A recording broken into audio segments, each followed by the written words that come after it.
New defensive coordinator, same running back coach, same quarterback, but a lot of changes taking place in West Virginia Mountaineer football country. And here in episode 22 of the Golden Blue Breakdown Show, we're going to talk about that. And we're going to talk about a nice little hoops win as well for the West Virginia men's basketball team. And I'm here with my co-host, Jonathan, for our post-holiday edition of this show. Jonathan, what's up, brother? Hey, what's going on, Couz? Yeah, it's good to be back with you. So it's been, I guess it's been a couple weeks, Christmas and the New Year. We usually, for those that don't know, unless it's a live episode, go Wednesday evenings typically, and Christmas Day, and then New Year's Day. So kind of fell awkwardly for us to do a show, but here we are, and it's certainly good to be back with you. Got a lot to talk about. Absolutely. I guess the last time we talked, we threw around a lot of different things, obviously Coach Rod being hired and different information. But since then, we've obviously gotten a defensive coordinator hire official. We've gotten Chad Scott been announced as going to remain at WVU, kind of surprisingly. No, I don't think anybody saw that coming. And then, so let's just jump right in and let's just talk about right off the bat, man. Let's talk about. I want to get your thoughts. Everybody's heard my opinions on the Zac Alley thing. What are your thoughts of Zac Alley, first off, coming to West Virginia from Oklahoma to be the defensive coordinator for the Mountaineers? Yeah, I mean, on the surface, home run hire seems to be he was talked about along with a couple other guys. What's funny is it kind of was strung out a little bit, right? Everybody was a little bit nervous that we didn't really hear anything. It kind of fell at an awkward time. There were some bowl games going on, but love the hire for a couple of reasons. Actually, first off, we'll just say that anytime you can get a coach that was at that same position at Oklahoma, probably a pretty good signal that you did pretty well for yourself. So that would be the first thing. And then number two, his familiarity with Rich Rodriguez going back to Jack's State. So there's some knowledge of each other there, some scheme things. Obviously, Alley got a little extra title instead of just defensive coordinator. So maybe it took that to pluck him away from Oklahoma. But for some of us that were growing a little bit impatient, wanting an announcement, I would say it was worth the wait. Home run hire for me. And you knew, and even Rich Rodriguez talked about this, Couz, this was going to be his most important hire, right? Mm-hmm. I mean, you can have an offensive coordinator, but if we're being transparent about it, that's in name only. Rodriguez is going to call the plays. But defensive coordinator was really big because, A, it was going to be probably the most expensive hire if you got the guy that you were looking for. And then B, the struggles on the defensive side of the football for West Virginia previously has been well documented. And we've even talked about that on this show. You had to put your best foot forward with this hire because you had to show West Virginia fans that you were making a genuine effort at that position. And so results to be determined. But if we were just to go off of how things have trended with Alley at Oklahoma and in previous steps along the way, just seems to be a huge hire and someone that's going to get West Virginia fans really excited going into next season. Yeah, agreed. And of course, I don't know that it's been officially announced yet, but it's been talked about, I guess, from some pretty reliable places that the salary is like $1.5 million. And that's a lot higher than I ever anticipated. But, they did say they were going to have the resources to go out and get, the coach they wanted to get, basically, and get the staff they wanted to get. So I think West Virginia is proving to the world that they are wanting to compete at the highest level. They are willing to spend to get coaches. And I think, I'm glad to see it. As a fan, I'm glad to see it. And I agree with you. Most people's already heard my spiel, but I think it's a home run hire. Again, I think a great barometer is the way the Oklahoma fans reacted to the news. Oh yeah. To me, if he wasn't a great football coach, you wouldn't have seen all the react. I mean, I've listened to multiple Oklahoma podcasts over the last few days, and all of them are basically now, most of them are saying the same thing. This was a great hire for West Virginia. Mm-hmm. Not a good look for Oklahoma to lose him to West Virginia. Now, there's varying opinions on how good of a coach he actually was. For the most part, across the board, they all say he was a great coach, at least from the X's and O's standpoint. There's some debate on how good of a recruiter he was and all that, but from an X's and O's and defensive standpoint, seems to be a home run. What is your take on a couple Oklahoma, and I even heard Jed Drenning breaking down his defense. He changes things up a lot, but he apparently loves the 3-3-5 base defense. What is your thought on that? Are you excited to go back to a 3-3-5 base, or would you rather stay away from it? Yeah, it certainly can work. I mean, if you look historically, even at West Virginia, going back to Jeff Castile, who there's another name that apparently is going to be coming back in some capacity, which now that kind of fits a little bit, right? So it kind of makes you wonder if that's just going to be a defensive specialist, analyst, or whatever, someone that's pretty well versed in that area.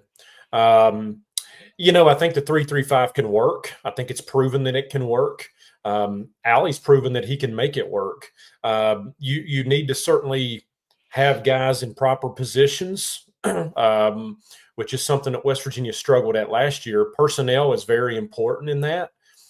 But if you look at the Big 12, some of your most successful football teams are running that defensive scheme. Iowa State's one of them. And so, yeah, certainly can work. Excited about that. And again, it had some success with him where he's been. It had him at Oklahoma.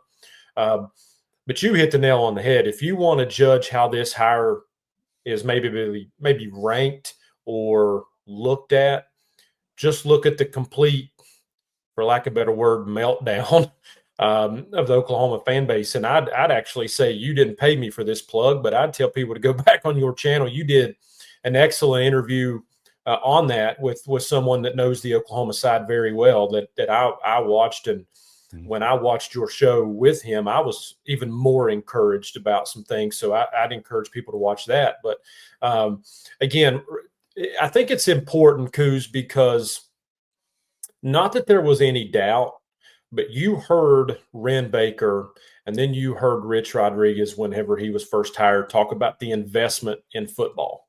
And when you go out and pay somebody what has been reportedly been given to Zac Alley, and it is far and away more than what they've paid an assistant coach. I mean, if my numbers and my memory's correct, was Jordan Leslie going to be making $900,000? I believe that's right. So we're talking virtually close to doubling that salary. And so again, not that folks really doubted Ren Baker or Rich Rodriguez, but when you get in front of everybody and say, hey, we're going to make a serious investment in football, and then you back it up with 1.4, 1.5 million for a defensive coordinator, and you pluck a guy from Oklahoma,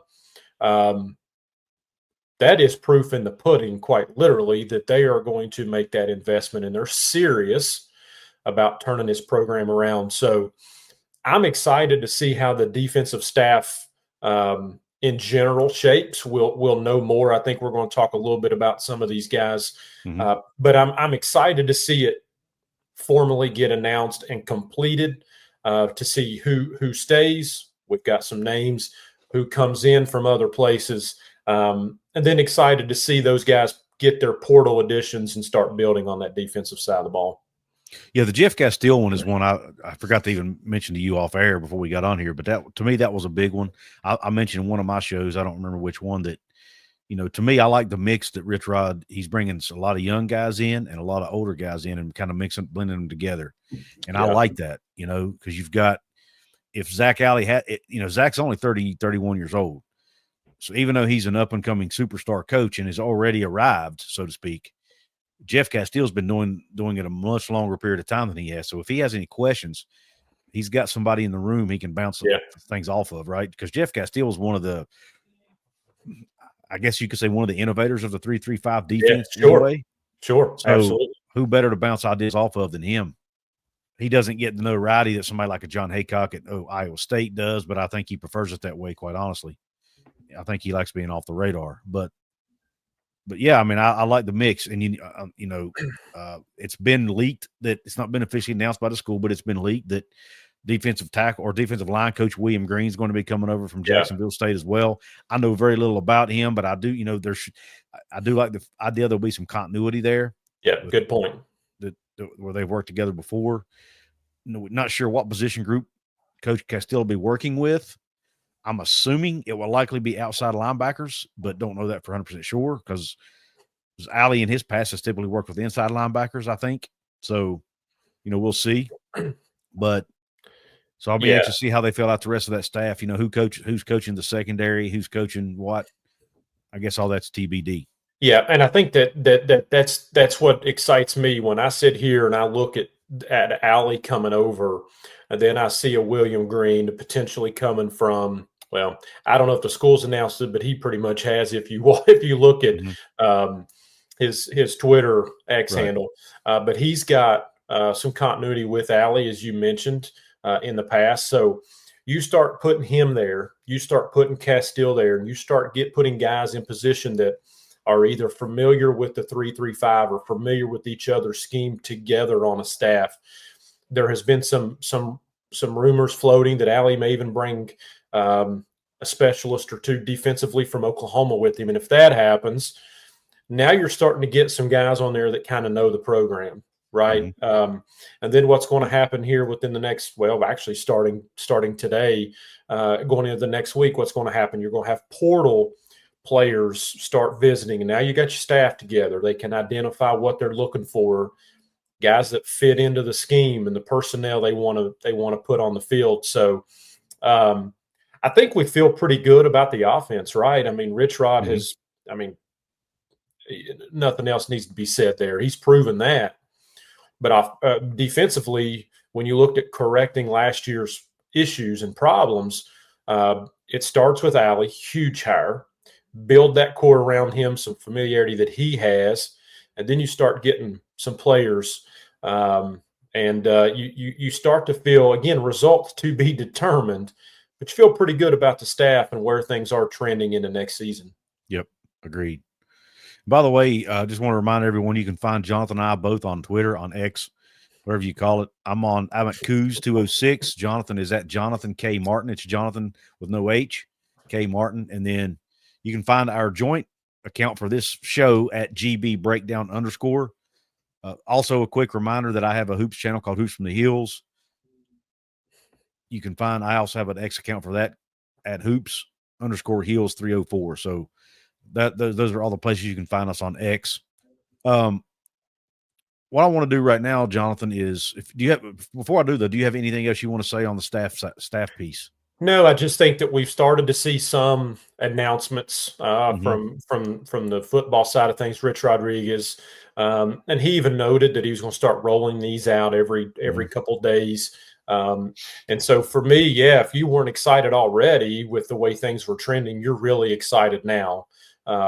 Once it starts to become official and you learn about some new guys coming in. So West Virginia fans even though we're not playing football right now, there's plenty to be excited about. And when I said staff, I meant defensive staff, because we are going to talk a little bit more about the offensive side in just a minute. Before I do, though, I forgot early on to give a shout out to the sponsor of the show. So let's do that real quick. We'll be right back. Since 1931, the attorneys at Katz, Cantor, Stone Street, and Buckner have been the voice for victims who have suffered serious injury or death. They have a fierce passion for truth and justice and a sincere compassion for those who have been wronged by others. Whether you have been in a car accident, are fighting with an insurance company, or you or a loved one has suffered serious injury or death due to medical negligence, we will ensure your voice is heard loud and clear. Katz, Cantor, Stone Street, and Buckner will ensure there is justice for all West Virginians, because we are your lawyer, your voice. Visit us at yourlawyeryourvoice.com. All right, thank you for being patient, letting us take care of the housekeeping, and thanks to Katz, Cantor, Stone Street, and Buckner for sponsoring the show. And if you need a medical malpractice or personal injury attorney in West Virginia or Virginia, give them a call. All right, Jonathan, let's talk about the offensive side of the ball a little bit. And, we talked about, Zac Alley. We talked a little bit about William Green and the Cotton Jeff Castile. Now, one of the big announcements that was kind of a surprise to most of us in Mountaineer Nation was Chad Scott returning as running backs coach. Now, the original announcement that we had heard from the media was that Blaine Stewart was going to be the only coach retained by Rich Rod. Then, a few days later, that ends up not being the case, and Chad Scott is now coming back. I personally think this was a home run move. Thought it, some you could even argue it should have been done earlier, maybe to retain some guys. But what are your overall thoughts on Chad Scott being retained as the running backs coach? Yeah, you and I completely agree here. I love it.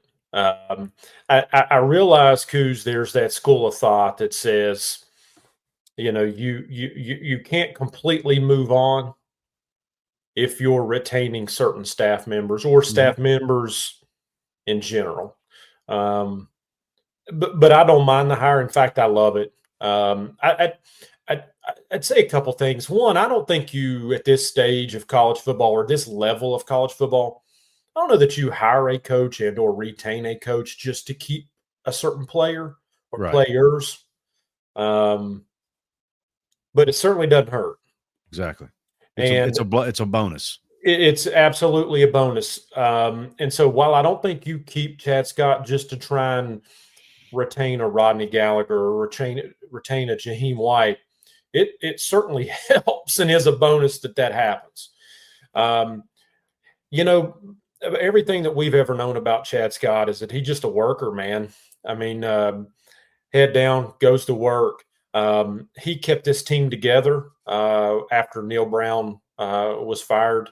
I'd even go back to the bowl game, Couz. I mean, it looked ugly early. He kept the guys together, actually called a really good game.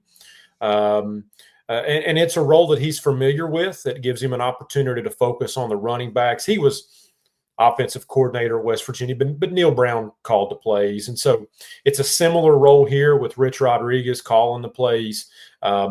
It's obvious, or he wouldn't have kept him, that Chad and Rich Rod hit it off. They feel comfortable enough with each other.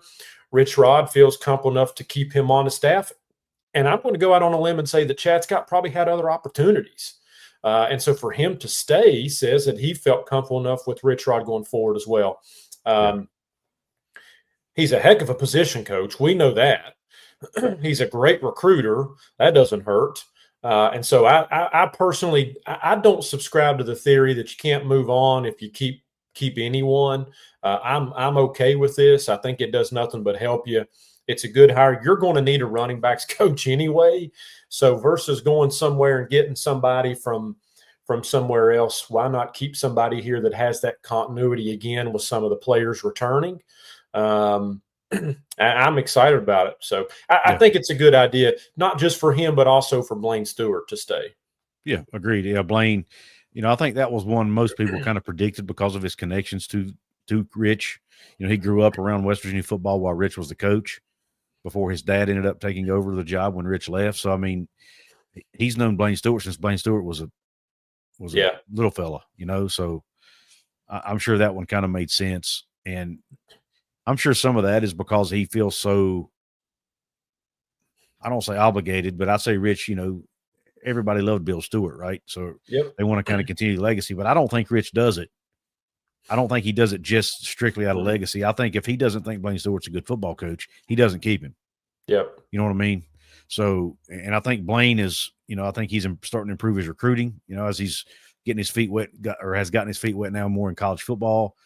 We obviously know, he's been around the Pittsburgh Steelers program for many years. So we know he knows the game, and he's learned from some of the best coaches in the country. So again, I think some of it, I think there's a piece of it that might be legacy, but I also think Rich Rodriguez is not going to keep a coach or hire a coach strictly because of legacy.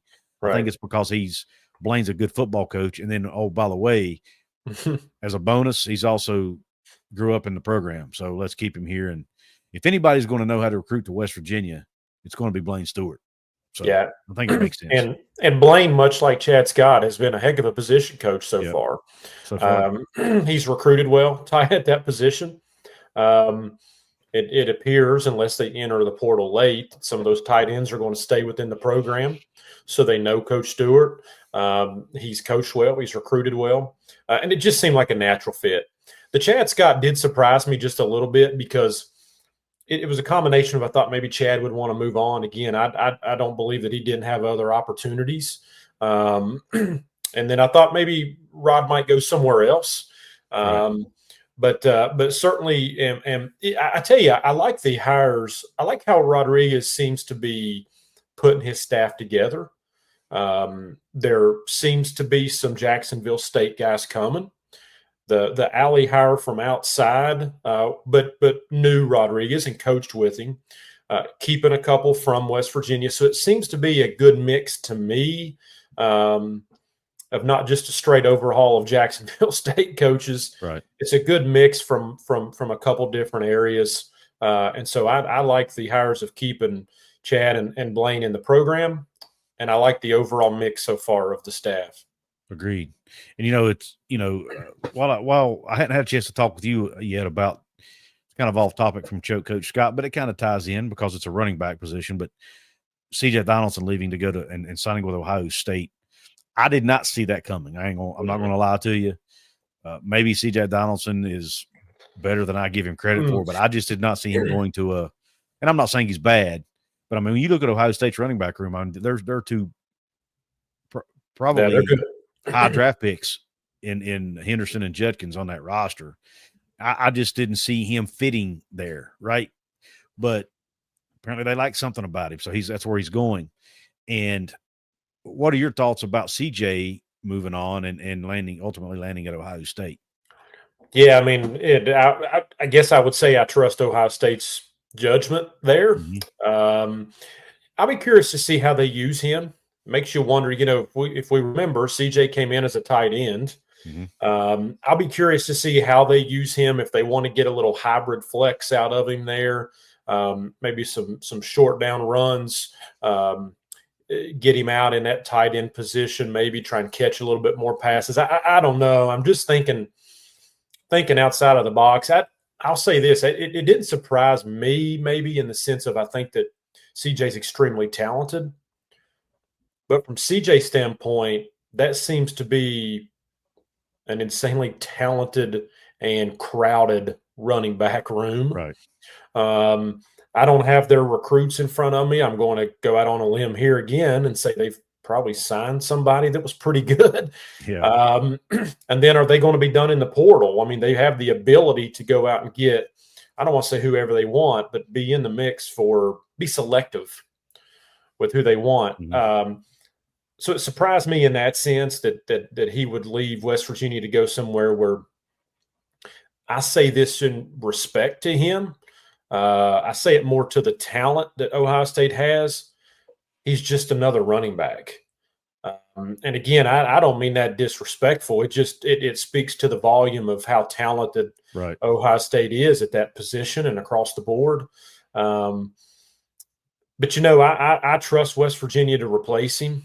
I think Rich Rodriguez knows offense. He knows running backs. As we're recording today, it appears Jaheim White's going to stay. Cross your fingers. That seems to be trending that direction.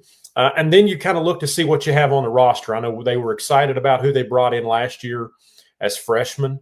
So do they take the next step forward? I can promise you West Virginia is going to be active in the portal.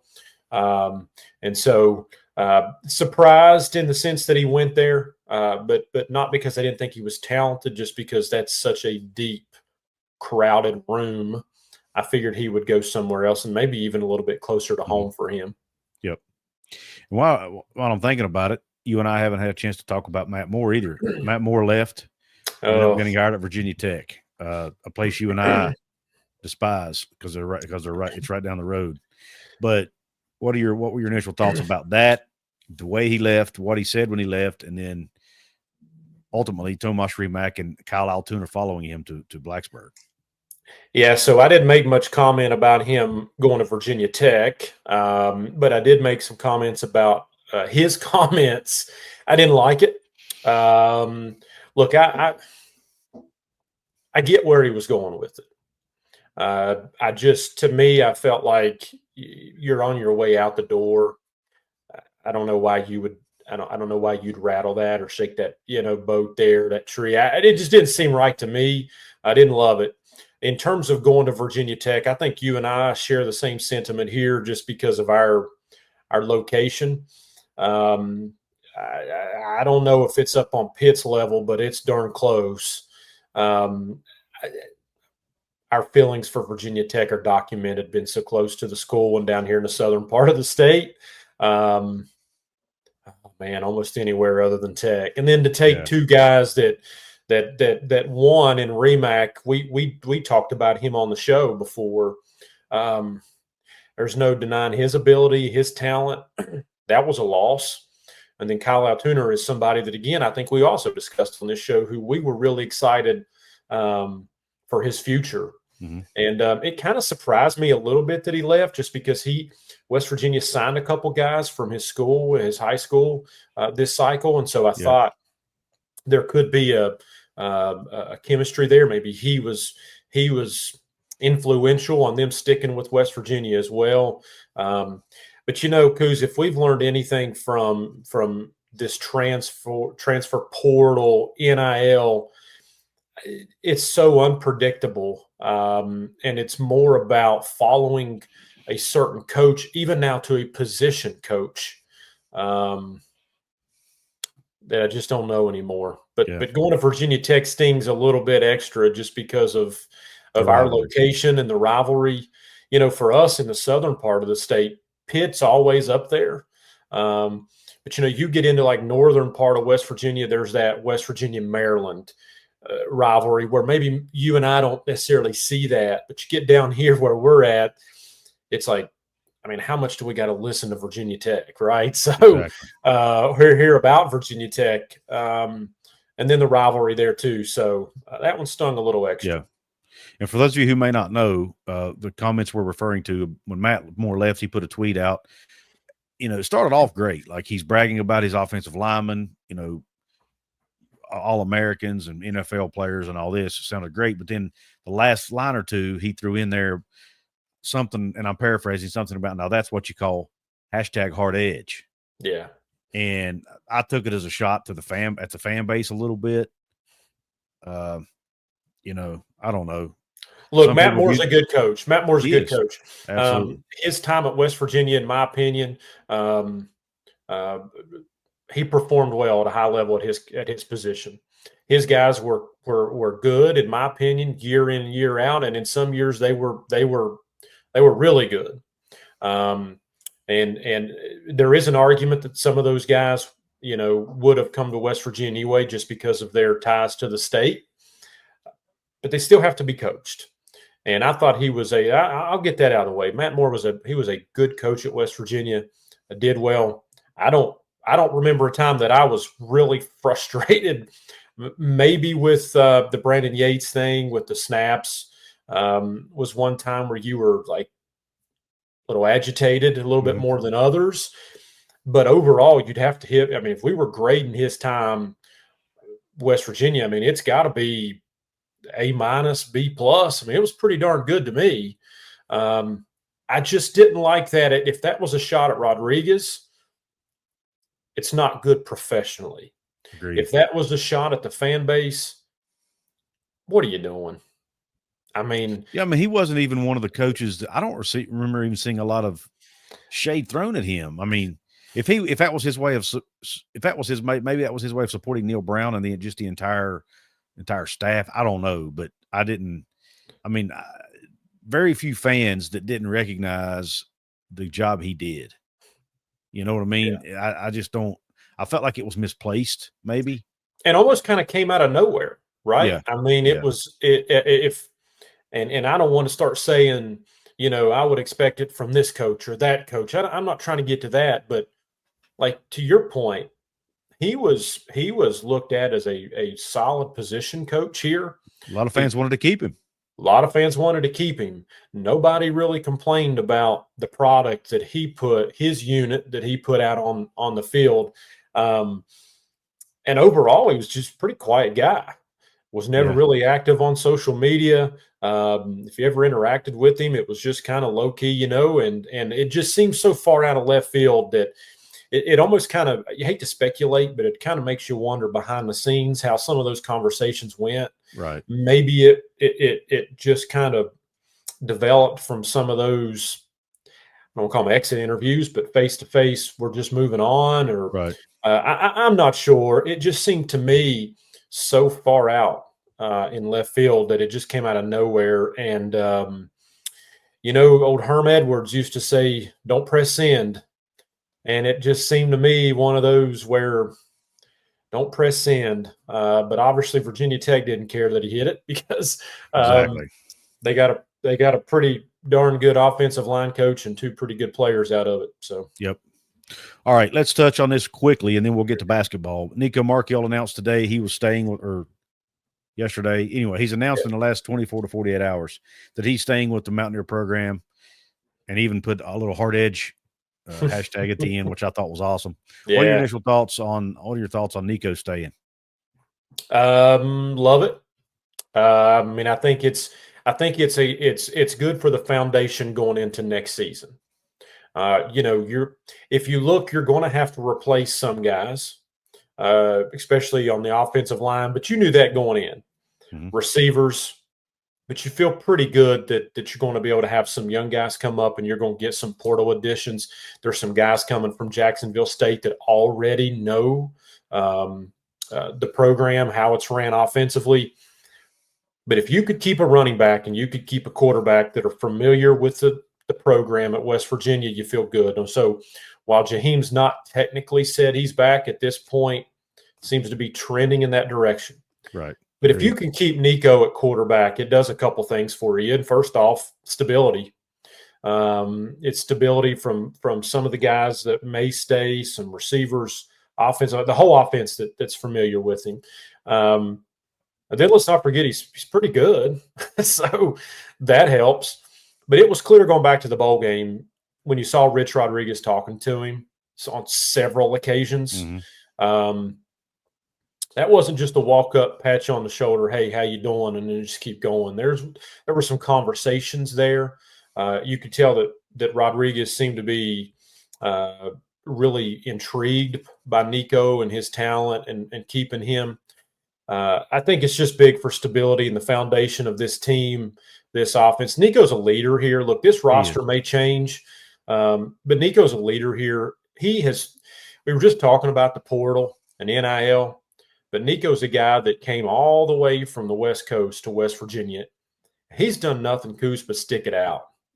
And through ups and through downs, he has stuck it out here when, quite frankly, it would probably be pretty easy for him to go somewhere else. Absolutely.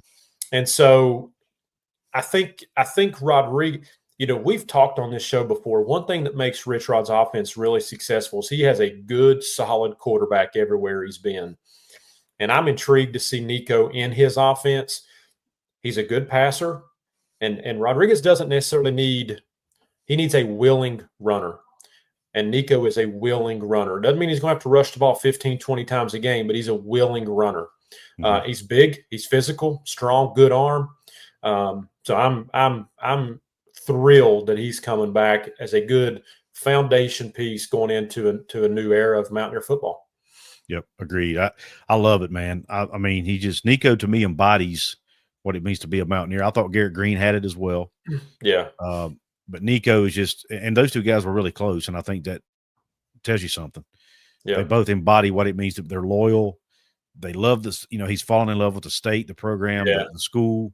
He loves everything about it. He said he had very nice things to say about Mountaineer Nation, about the fan base. He's become a true blue Mountaineer. Yeah. And I think, I think Rich Rod probably recognizes that in him a little bit, as well as his talent. And Nicco, I think, has the work ethic. I think he has the attitude and the right mindset to succeed in a Rich Rodriguez offense. Now, it doesn't mean they won't go out in the portal and get somebody else potentially, because they have lost two quarterbacks with Garrett Green and also Ryder Burton, Green to graduation and Burton to the portal. Yeah. So he may want to go out and get another quarterback, at least one more. to have some depth in that room and to compete as well. You don't want to just hand somebody the job, right? You want them to have to compete for it, get them better. And I'm not sure Khalil Wilkins, being a redshirt freshman, is going to be ready to do that just yet. But again, who knows? That Pat White was a redshirt freshman when he broke out, so it's not outside of the realm of possibility. But it's not the norm either. So I wouldn't be surprised. And we know, it was reported that there was interest shown in Hoss Haney, who was a transfer from TCU, who, by the way, I thought would have been an absolute home run get. But West Virginia missed on him. There's been some other quarterbacks out there that have been speculated to be interested. So, but we'll see where it goes. But I would not be surprised if they do bring in another quarterback. But if they do not. I don't think it means that Nicco is not the guy. Yeah, I just think it means they need more depth and they need more competition in that room. Yeah, but obviously we're a long way off, and to your point, you just don't want to say, "Hey, Nicco, you're the starter." But I think you do have to address the room. And I even posted on X that Nicco is the guy. There's no reason, in my opinion, to go out and spend a ton of money at that position. But it doesn't mean that you can't go out and get somebody. Like you said, you've got Khalil Wilkins, redshirt freshman. Your other quarterback, Scotty Fox, just signed. Yeah, he'll be a true freshman. Yeah.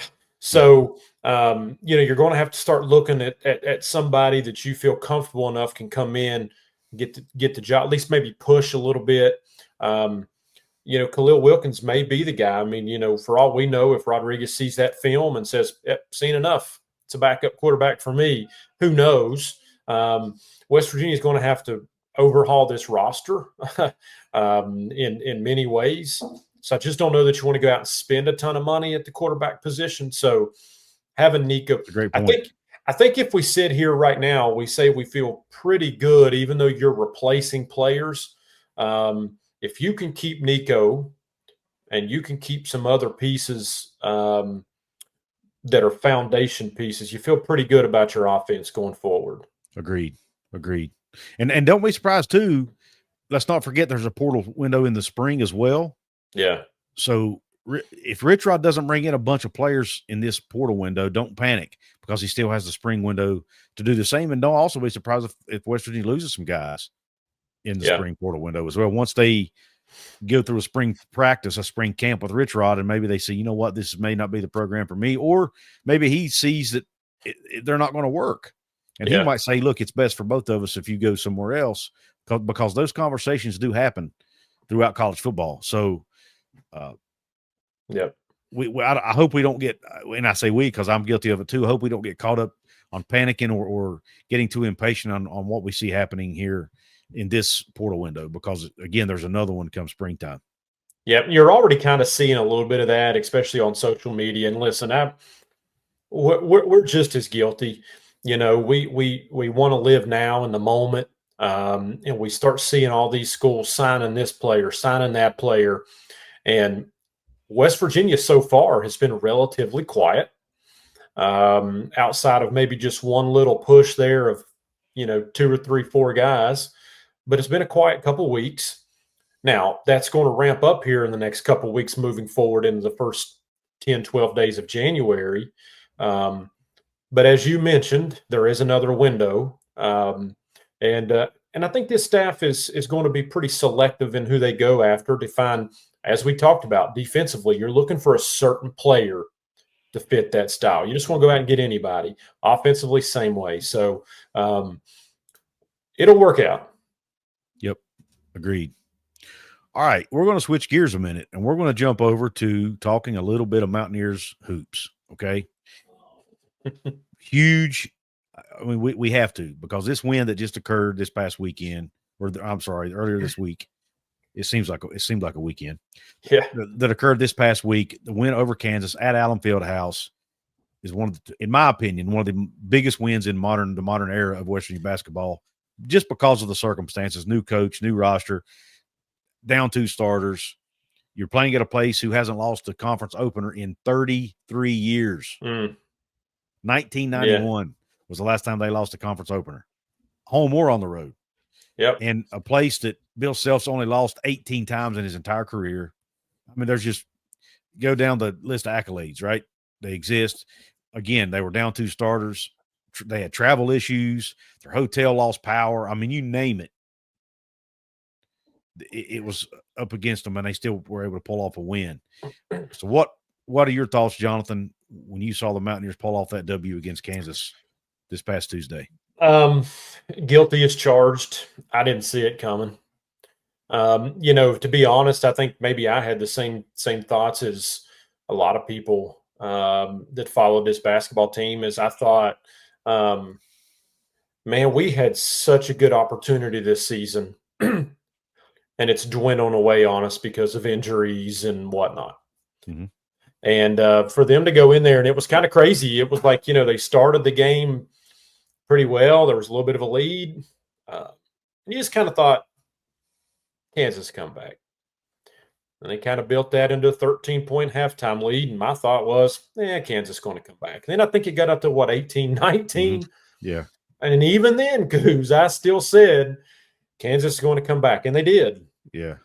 And then, again, guilty as charged. When it became a 1-point game, 2-point game, even a 3 or 4-point game, I thought, we're going to go all the way here and get all the way this far to lose the basketball game.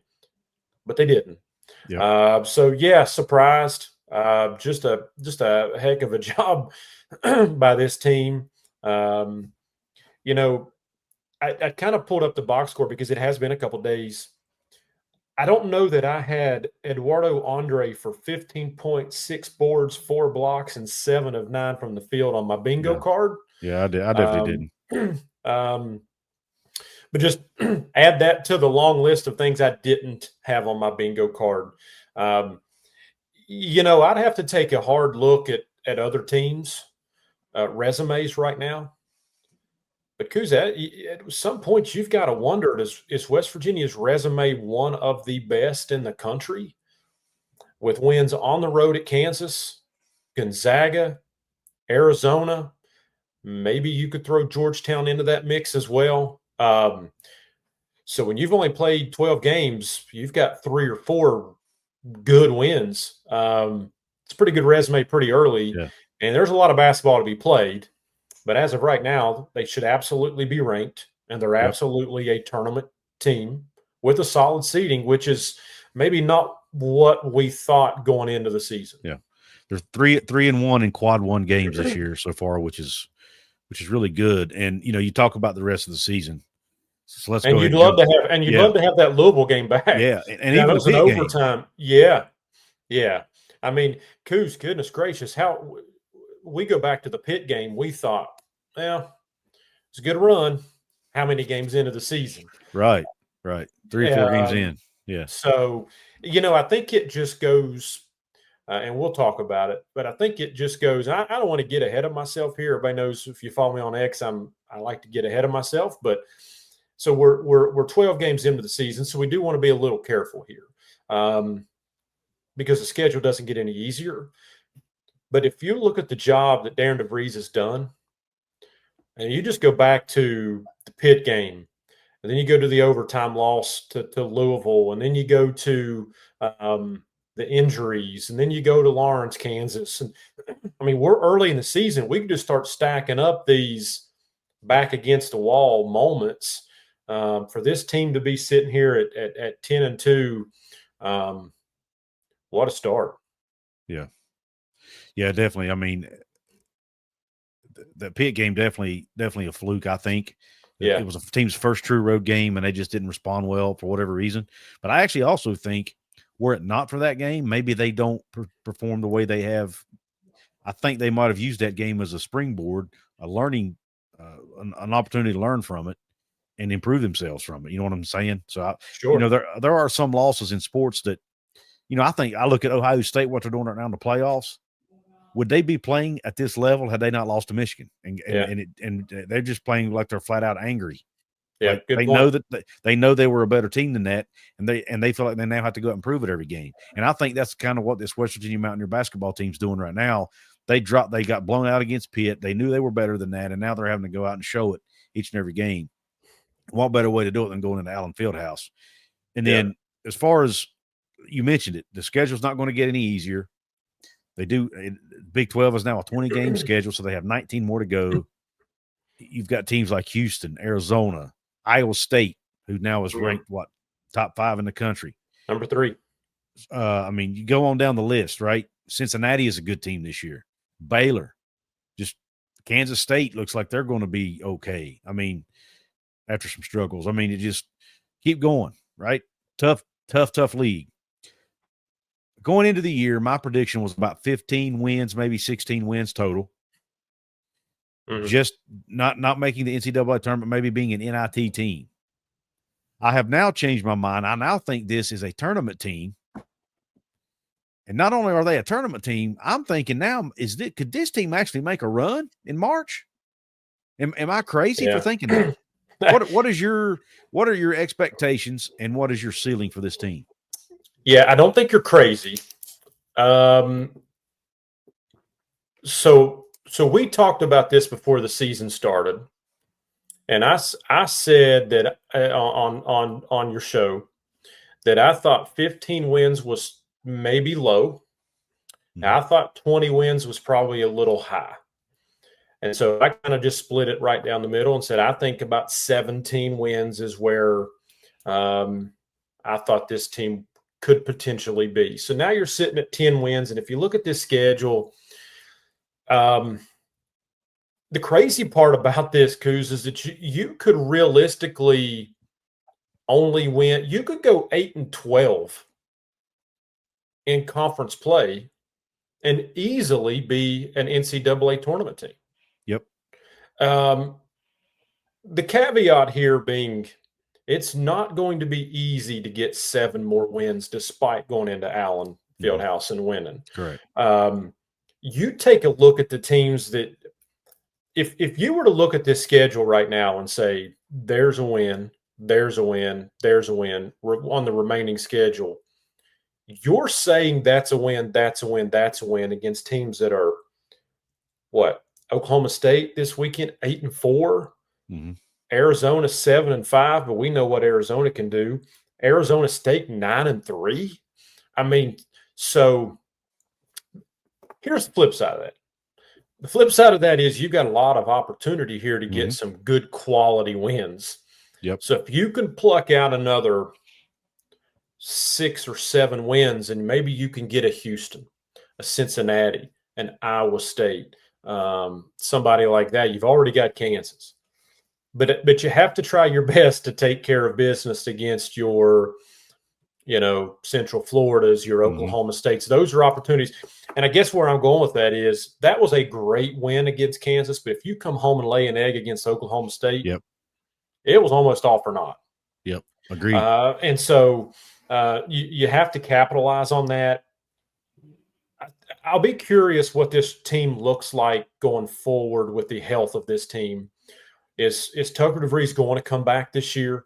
That seems to be a huge question mark. Is Jaden Stone going to play at all this year? That's been a question mark all season. And then Amani Hansberry, that one seems to be the most likely to return. But if we've learned anything about this team, injuries are kept as quiet as anybody. I mean, it's unbelievable trying to get an idea what the health of this roster looks like when somebody gets injured. So I still feel pretty good just because of the schedule to say that my 17 wins is I'm still there. Could they reach 20 plus? Yes. What I saw, I don't want to get ahead again, but from what I saw against Kansas, could I see this team making a run? Absolutely. Yeah. Absolutely. Yeah, agreed. I think I'm now going to settle on I think 20 would be the ceiling for me. Yeah. But I see my realistic expectations now sits around the 17, 18 win mark, which puts them at that 8-12 conference record. And that's assuming now that if Tucker DeVries comes back and is healthy, I might actually change my mind. But right now it doesn't look like that's going to happen. But we'll see. But if you could get Jaden Stone, if you could get Jaden Stone to come back, and I'm not trying to put him on the same level as Tucker, but it lessens that blow a little bit, right? So if you could get him back now, he's not played all season. You're 12 games in, he's not practiced, not played. It's going to take him a while. He's not going to just walk out there and just be in great shape and game ready. The only worry that I have for the rest of the season would be A, the schedule is unbelievably tough, and B, you're getting to a point with Tucker out, with Jaden Stone out, and if Hansberry continues to miss any action, you're pretty thin. Yep. And so you're riding that thin line of Yep. you can't afford anybody else to get hurt. Yep. We even saw some players at Kansas who don't typically get many minutes thrust into action and played well. But yeah, this team, as long as you've got Javon Small running the show, Mm-hmm. Jonathan Powell's only going to get better. If you can continue to get some production out of Andre and confidence that's a thing, man. That's a thing. And so where's his confidence at right now? So feel pretty good about the team. And my goodness, what a hire Darren DeVries has been. Holy cow. It's been awesome. Loved his shirt. No excuses. No excuses. And even talked about that after the game. Even talked about it. So we're not an excuse program. And you want to talk about defining West Virginia. That defines West Virginia. We're not an excuse program. You love to see it. You do, man. You do. Well, listen, I'm gonna have to cut it short here. I just got a text. I've got somewhere to be 15 minutes earlier than I thought. So such is family life, right? Congratulations. But anyway, Jonathan, real quick, man, where can everybody find you? Yeah, over on X, Jonathan K. Martin. There's no H, so it's JONATHAN K. Martin, and just a lot of West Virginia college football, college sports content over there. Yep. Thanks, Jonathan. We always enjoy doing this show together. This is episode 22. We don't plan on stopping anytime soon. So we thank everybody for tuning in, whether you're watching it on YouTube or tuning in through audio-only platforms. We thank you for the support. Continue to support us. Please give us a 5-star review on audio-only platforms and help us grow that side of it if you don't care. Thank you for tuning in. Have a top shelf day. Q Country Roads.